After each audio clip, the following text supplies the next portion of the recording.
Hello, I'm Pat Patton, Chief of the Kenosha Police Department. We live in a time when police action is on video. The public wants to see it immediately. Frankly, so do we.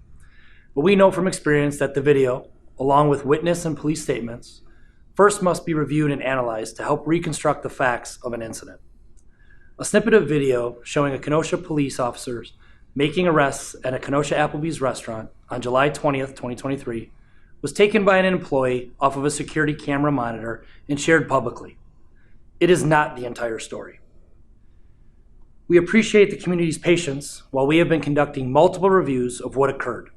I personally called for a review by an outside agency in the interest of complete transparency, along with our own thorough internal affairs review. All of the video in its entirety is available for the public to see. We have put together this video that you are about to see to help viewers understand what was happening during the disturbance in the restaurant and to correct the misinformation that has been shared with the public. The child was not pepper sprayed with pepper spray. The pepper spray was intentionally deployed on an assaultive subject on the opposite end of the restaurant from where the child was. Officers did not randomly profile the subject as alleged. Police were called to the restaurant by the manager. Once they arrived, they received conflicting information from all parties, as you will see and hear. We hope this will create a better understanding of what occurred, because you are going to see it for yourselves. Let's look at the facts from that evening. On July 20th, 2023, at about 11 p.m., Kenosha police responded to the area of Highway 50 and Green Bay Road for a rollover crash. Witnesses told police that subjects responsible for the crash fled the scene. Here's what the witnesses told police about the people who caused and fled the crash. There was an African-American male and an African-American female carrying a baby. It's a red Honda Civic that's here. Okay. There's, I think there are two black females and two black males, and a baby, I think. Witnesses said the female had a red shirt on with a bun on top of her head. Somebody running is going to be a female with a scarf and a bun on her head. She also has a baby with her. You have no clothing description? No. No clothing? I was wearing red, but I don't remember which one. I think it was the woman. Yeah, because we came up on it like 2 seconds after it happened, and they were like... One was wearing red. Male or female? You don't remember? Female. Okay. 782, the female was wearing red. They were last seen running to the area of a nearby retail location. At about 11:11 p.m., an employee called Kenosha police to advise that a group of individuals matching the description of those who fled the scene had entered the restaurant and, quote, appeared very nervous. Hi, I work at Applebee's, and the cops just came here and asked if there was a man, woman, and a baby that recently got hit. Yeah. There was a table that was sitting that looked very nervous, and as soon as the cops left, all of a sudden they want their food to go and they're checked immediately. So they're in Applebee's? I don't know if they want to come back and look at this table before they leave. Okay. Because it is a woman, a man, and a baby. Yep. Those were the caller's words. Kenosha police went to Applebee's and located both a man and a woman matching the description. The two were later identified as Jameel English Jr. and Shayna Boyd from Zion, Illinois. Given the similar descriptions and being specifically identified by the restaurant staff, who's the table that just walked in you guys just called about? That's the table. Okay. officers reasonably believed both individuals could have been involved in the crash. Officers approached them and began to ask them questions to see if they were involved in the hit-and-run crash. After being asked what car they arrived in, the couple argued that they did not need to answer any questions and refused to tell the officers. There was an accident out there and somebody said that they saw you guys run in with the baby. That's what we're seeing. They described a female with a top. So that's why if you guys can tell us what car you came in, we can be done. That's over with. They said somebody had red on, carrying a baby. So, yeah, and there's somebody else who's in here with red on too. But they're not here right now. Okay, then, so go find them. So then where's your car that you came in? Where's what you can do so you can check. Where's the car that you came in?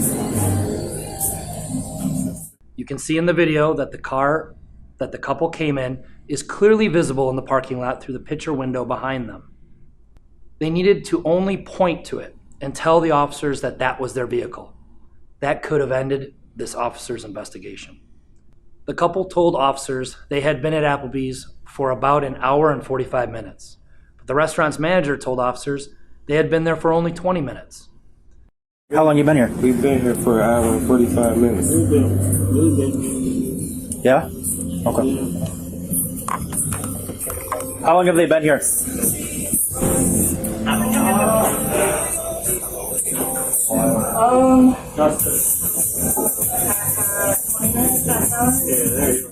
This discrepancy prompted the officers to continue to question the couple.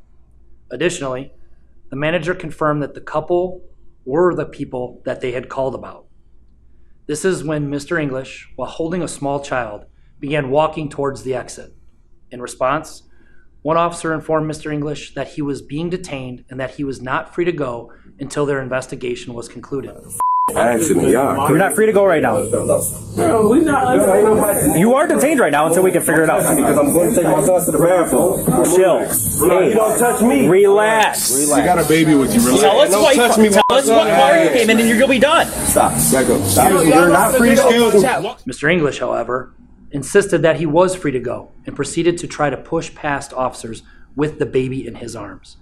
What car are you in? Excuse me. Excuse me. Stop. I'm not stop touching me. You touching me. Y'all not touching him. What car can you come in and we will be done? Like, we don't gotta answer no question. I already told y'all we've been here. You're going to stay with my No, I'm not gonna stay with nobody. It is worth noting that the officers had reasonable belief that the two may have been involved in the crash.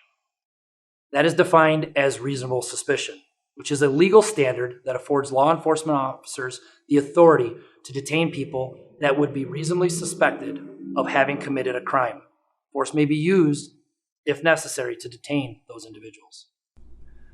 Once again, an officer asked Mr. English to simply let them know what car they had came in, and then they would have been done. But Mr. English refused. Another officer attempted to stop Mr. English from walking away from officers by employing a tactic called a modified escort, or a hold to his right arm. But Mr. English yanked his arm away from the officer's grip, which resulted in a struggle. Stop. Get the off me. You just let me get Stop it. What the you doing? Put the baby down. Baby down. I'm not doing it. Let me the go. Let me the go. Baby down. Let me the go. I'm not doing that. Stop it. Stop it. Baby down now. Stop it. Hey, please, get the stop.